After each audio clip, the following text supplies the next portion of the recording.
السلام عليكم ورحمة الله وبركاته. ازيكم حبايبي، عاملين ايه؟ يا رب تكونوا بخير. معكم محمد من قناة بيت العيلة. ان شاء الله النهاردة هنعمل مع بعض الفراخ الروستو. هنعملها في الفرن بالكيس الحراري بطريقة سهلة وبسيطة وفي نفس الوقت صحية جدا جدا، من غير اي دهون، من غير اي سوائل، على البخار. ان شاء الله بإذن الله هتعجبكم. طريقة سهلة جدا جدا ومش هتاخد معاكي اي وقت. تمام.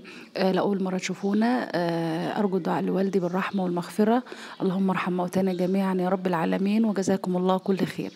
يلا بينا مع بعض على الطريقة. طريقتنا سهلة جدا جدا وما فيهاش أي مشكلة. هنجيب فرخة حوالي 1700، يعني تحت ال2 كيلو. تمام. وهنجيب خضار وعلبة زبادي وزيت وخل، والتوابل بتاعتنا بقى اللي هنجيبها معانا زي ما انتم شايفين كده: فلفل وملح وكمون وكاري وبابريكا وفص حبهان نطلع القلب بتاعه، خلاص، وملح وشوية سكر صغيرين. خلاص. حاطه هنا فلفل وبصل وتوم وطماطم. هنحط كله في الخلاط بطريقة سهلة جدا جدا. هنحط الخضار مع الزبادي ومعلقة الخل والتوابل بتاعتنا ومعلقة الزيت، وممكن احط له معلقة كاتشب، ده اختياري. عايزة تحطيها، مش عايزة تحطيها، مفيش اي مشكلة.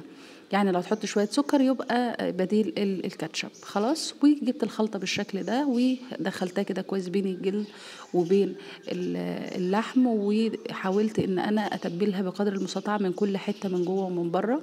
وبعديها هجيب خضار: بطاطس وبصل، توم، بصل متقطع شرايح، جزر، فلفل الوان المتاح عندك. خلاص. كل الخلطة دي هحطها. الخضار ده هحطه مع الخلطة عشان خاطر يستوي كده معاه. طبعا الخضار بيبقى صحي جدا على البخار، وطبعا بتاكليه مع رز مع عيش بيبقى حلو جدا. وبنسيبه في التتبيله شويه وبعدين بنرجع نسويها. خلاص كده يبقى احنا عملنا خضار. ده بفضله. طبعا اللي مش حابب الخطوه دي مفيش اي مشكله، هيسوي الفرخه في الكيس عادي. الكيس طبعا بدرته الاول بالدقيق وحطيت فيه الحاجه زي ما انتم شايفين كده، وقفلته بالقفل بتاعه وحطيته في صينيه. لا حطيت سوائل ولا ميه ولا اي حاجه. دخلتها الفرن. قبل ما ادخلها الفرن خرمتها خرم، يعني 2 او فتحه او فتحتين بالشكل ده بالسكينه، علشان خاطر تعرف تطلع البخار بتاعها. دخلت الفرن على حوالي ساعه. خلاص. بالشكل ده طبعا عشان هي تحت ال2 كيلو، استوت جدا في الساعه او ساعه وربع بالكتير. شايفين؟ رغم ان انا ما حطيتش اي سوائل، غير اني ضربت كله في الخلاط من غير ولا نقطه ميه. خلاص. زي ما انتم شايفين احمرت من تحت الكيس اهو، ما شاء الله.